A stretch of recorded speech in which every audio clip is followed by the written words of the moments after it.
अरे चौका पर चलो चलो चलो बाबूजी के छोड़ो छोड़ो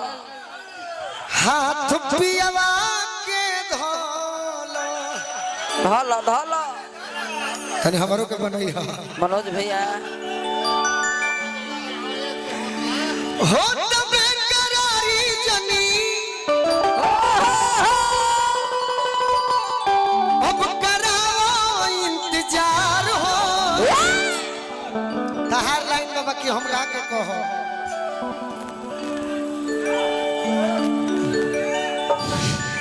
कि मारो के पास धोके कि मारो के बांस धके रोवता यार हो से नूरजन डाली ह भातार हो मारो के बांस धके रोवता यार हो से नूरजन डाली ह भातार हो काहे होने खाड़ बाड़ू चौका पर चलो काहे होले खाड़ बारू चौका पर चलो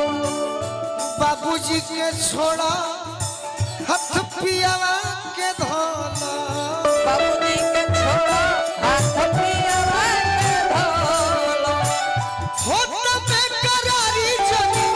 हो तबे करारी जनी कराओ इंतजार हो बाड़ों के पास धोके रोआ तैयार हो से नूरजन डाली हो भातार हो मारो के पास धके रोवता यार हो से नूरजन डाली ह भातार हो देखो अदिति सैड सॉन्ग मने गोलू राजा के कहल जा सकता हां एक दिन हम अपना अनुपमा के संग गीत गौनी नया पर जब रिकॉर्डिंग भई रहे तो रंजय बावला जी की हाँ जन में बैंजू वादक कलेंदर भैया हां जी तबला वादक करुण सवेरा भैया हां हां ढोलक बजौलन हमारा अरविंद भैया हां पप्पू भैया भी रहलन झाल पर महेश चाचा हां जी वो आज गीत भी लोग सुनेला जे दीवाना हुई कौन सुन सुन हमर जान हो तुरल दिल के अरमान हो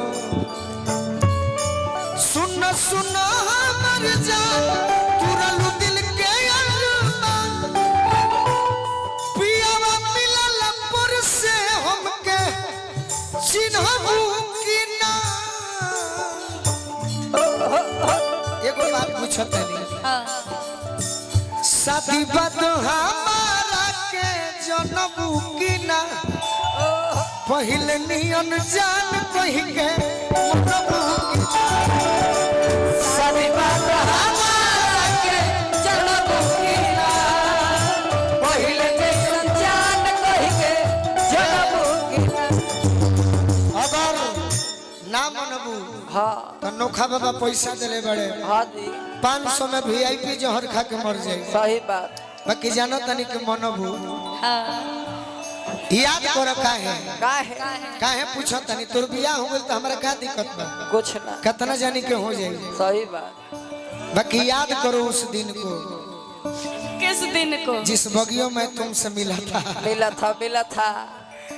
मिला करता था कॉलेज में भी मिला था हां याद बा एक के संगे एक के कॉलेज में दिलवा भेजत रहू लव वाला पेज में दिलवा भेजत रहलू लव वाला पेज में दिलवा भेजत रहलू लव वाला पेज में प्यार कइलू बेचैन हो गइलू अलग रहलू ना एको दिन कि अब कैसे तहरा भी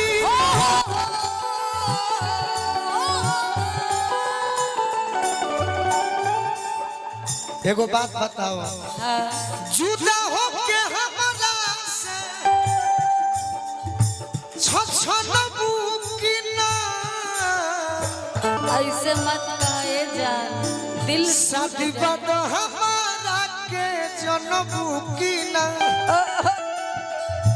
पहिले जैसन जान कही के मनबू की ना शादी बात हमारा के जनबू की ना पहिले जैसन जान कही के जनबू की ना। लास्ट क्वेश्चन बा हाँ सवाल बा अच्छा जहिया बलमा न रही घर के अंदर अच्छा याद आई है कि ना जखनी जीते याद याद आई है कि ना जखन बाहर जई है जो गोलू राजा प्यार करबू कि देबू साजा साजा चुप चुप के से बोला के किलिया अरे हो नबू की ना शादी बात हमारा के जनबू की ना पहिले नियम जान कही के मनबू शादी बात हमारे जनबू की ना पहिले जैसन जान कही के जनबू की ना। वाह वाह पगलाइए के